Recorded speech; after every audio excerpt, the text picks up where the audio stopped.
Ladies and gentlemen, welcome to the Bullpen.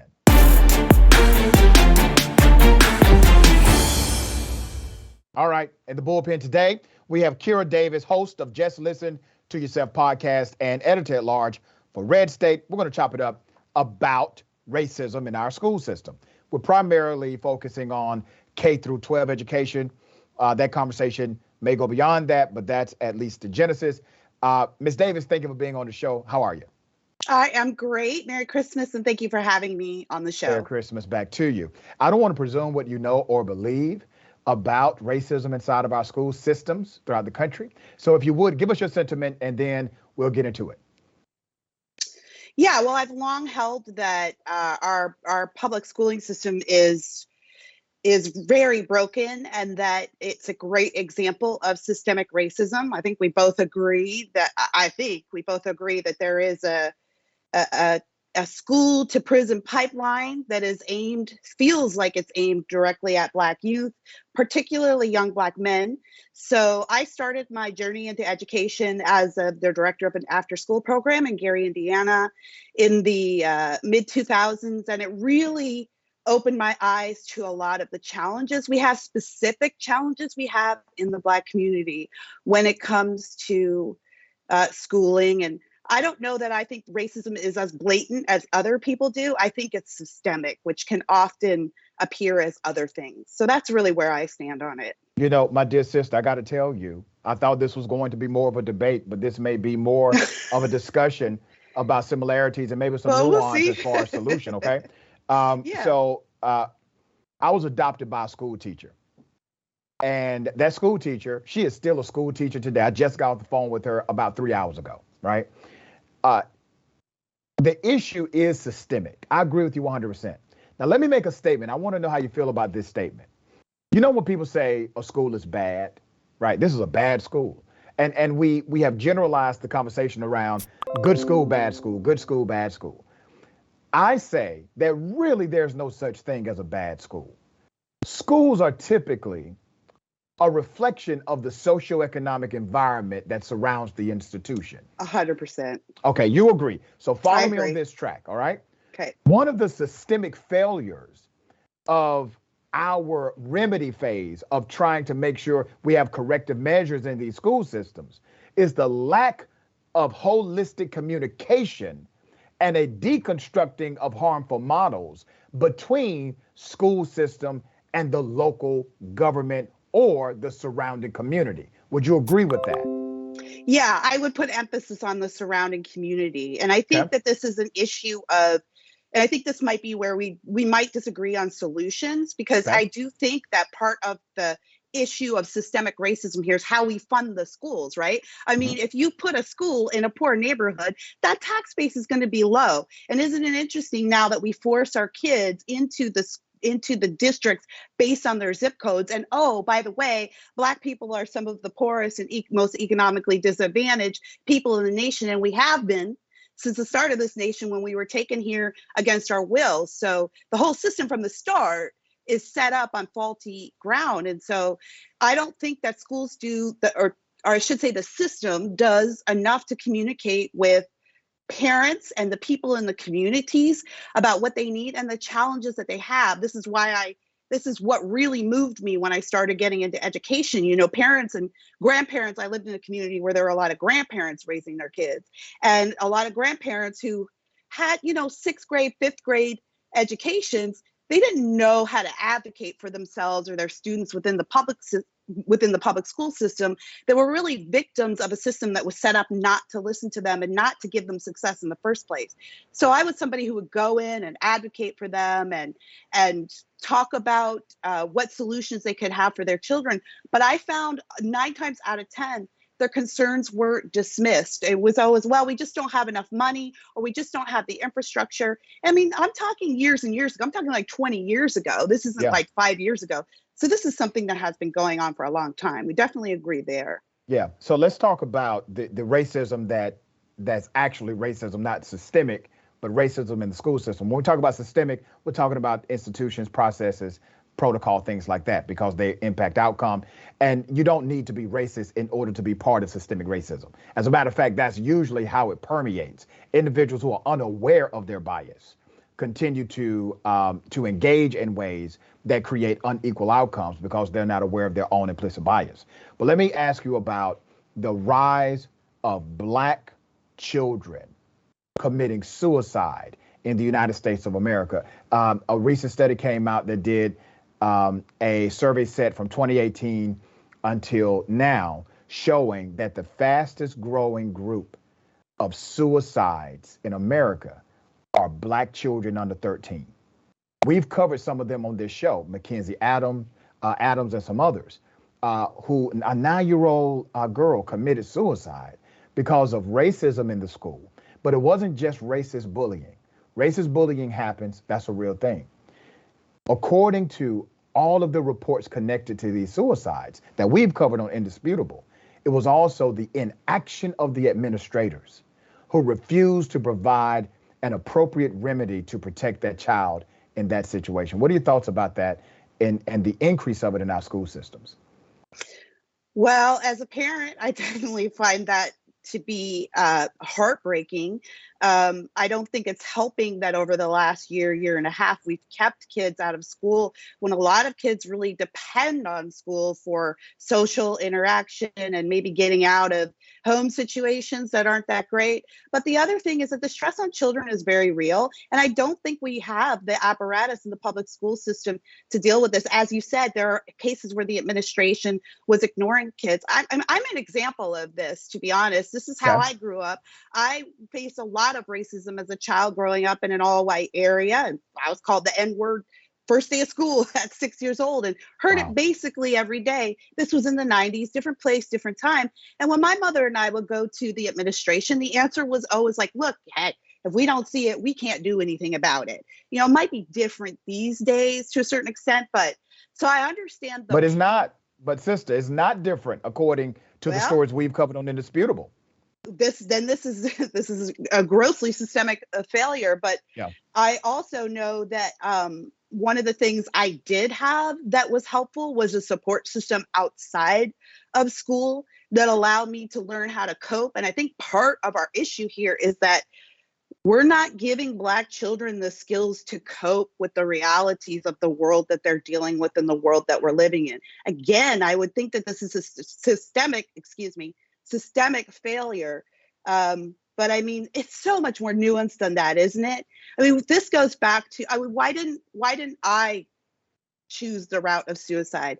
Well, I had a family structure that was set up to give me a safe place to go. I had a faith that really instilled in me the value of my created being. You know, there are things that I feel like we're losing in our communities that are going to be vital to giving our kids the skills they need to deal with all of the crap that comes. Ms. Davis, let me say something to that, because I don't necessarily disagree with you.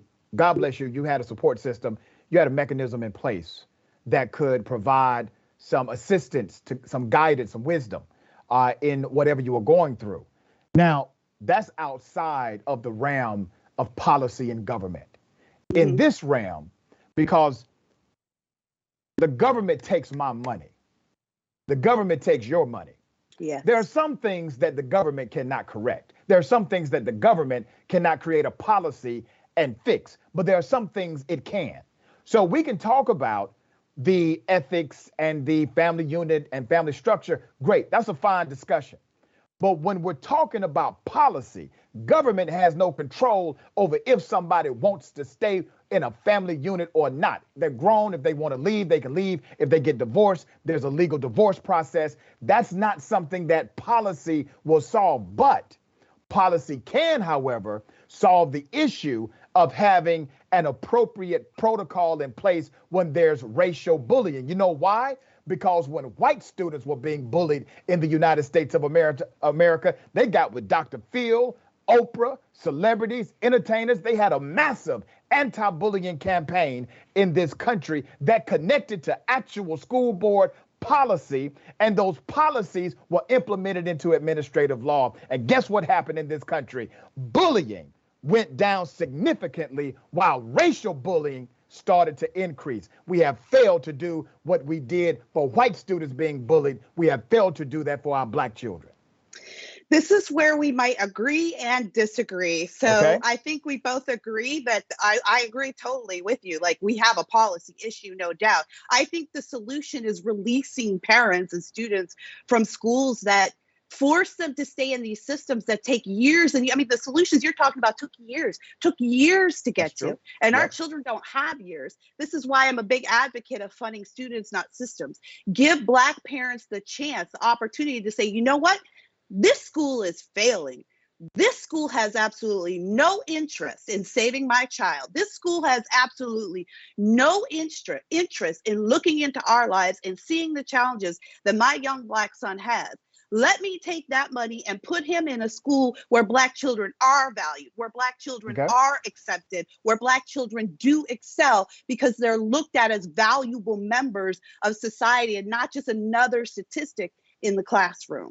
You know, the formula has to be just right. So I'm going to read some data to you that's based on the school choice and the voucher system program. All right. So this is what we know. This is what we've been able to collect.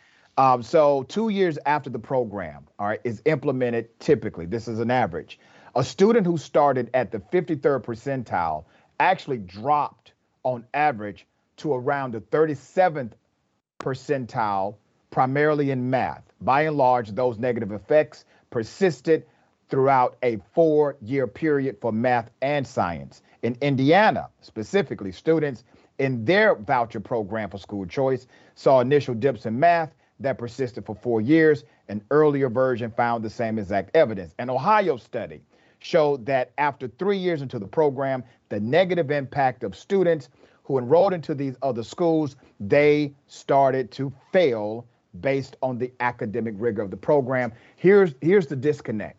And I understand what you're saying, because I actually think choice is good. But the disconnect is this. You take a student, you give them a voucher, you tell them go to this particular school, and if that particular school is still engaged in systemic racism, if that particular school, they don't understand the dynamic. You don't tell them to go to the school. The parent chooses the school. Well, true, they do. The parent can choose it. But so the parent can decide if the school is meeting the kid's needs or not. Hear me out. It's not an issue of an administrator telling them. Hear me out, sister. If that institution, but I just want you to frame what school choice is I'm going to frame it the way I choose to frame it, ma'am. Debate it correctly. You don't get to tell me how to frame anything here. I'm not trying to tell you what to do. All right, I'm just trying to establish a base for us to work from. A student goes to an institution because they think this institution is going to be the great Hail Mary. It's going to be the great savior for. Well, maybe they just think it's going to be better. Not a Hail Mary, but better. Okay. According to the data, you're wrong. I'm not wrong, and actually, the data. Cite the data back to me. Cite the data.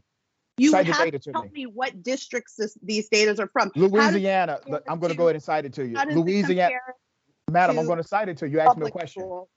Right. But we're not arguing about. Madam, you asked me where's the data coming from, what district it is. Asking for the same thing, that students have a choice in their future. I got you. You did pose a question to me. I'm going to answer that question. The numbers that I'm citing for you, you can find this at Chalkbeat. You can also find this number at U.S. Department of Education and the Louisiana Department of Education, the Indiana School District School Board, Ohio Department of Education, and the D.C. Department of Education. That's where my numbers came from. If you talk to parents, do you think parents of Black students prefer to stay in the public schools? And do you think that they're getting the choices that they want? I'm not arguing. I'm going to answer that question because I will answer that. I'm not arguing against public schools, actually. I'm not. What I'm arguing for is Black parents being able to decide that where they live, their schools are failing them. And in ways that you and I both agree on, in racism, in education, in feeling safe. You know, I lived in that school district. Let me answer that. I lived across the street from my elementary school, and I drove my kids to private school every day when we lived in the inner city. So let me give you my answer to your question. How we disrupt this system. Right. Let me give you my answer to the question. I do believe that school systems need to be more congruent to the growth and development of our children holistically. It's not just academics, but it's a lot involved in that. I think we have created a structure in this country where we act as if these new things like a voucher or the ability to transport to a private school solves the problem when the data says it does not solve the problem for Black and brown children. There's plenty of data out there that says opposite. You can go to edchoice.com and find the data on there. You can go to Cal Policy Center. Adam, they have tons of data. I'm talking overall data. Listen, I've done this for years. I have too. I've been a school choice advocate for 20 years. The data says that without the proper prerequisite training or curriculum intervention, students that simply transport to another school fail on average. That's a problem. Well, we have a current failure rate of Black males in public education system at almost 50%. So obviously something different needs to be done. And my proposition something different does need to be done. It's just saying that we fund the students and not the school. We need to focus on public education. If school costs $20,000 a year here in California, what could you do with that $20,000 as an individual parent? We're almost last. I understand your point of view. It's not as if I don't get where you're coming from. But the data that you all have produced through school choice does not equate to what you said the program would do. Listen, I'm out of time. We have another show coming up after mine. I will invite you back to the program, okay? Please so do. Check your schedule. See if you can get back early 2022, because I know you're going to have a great Christmas. All right? Happy New Year. Thank you so much.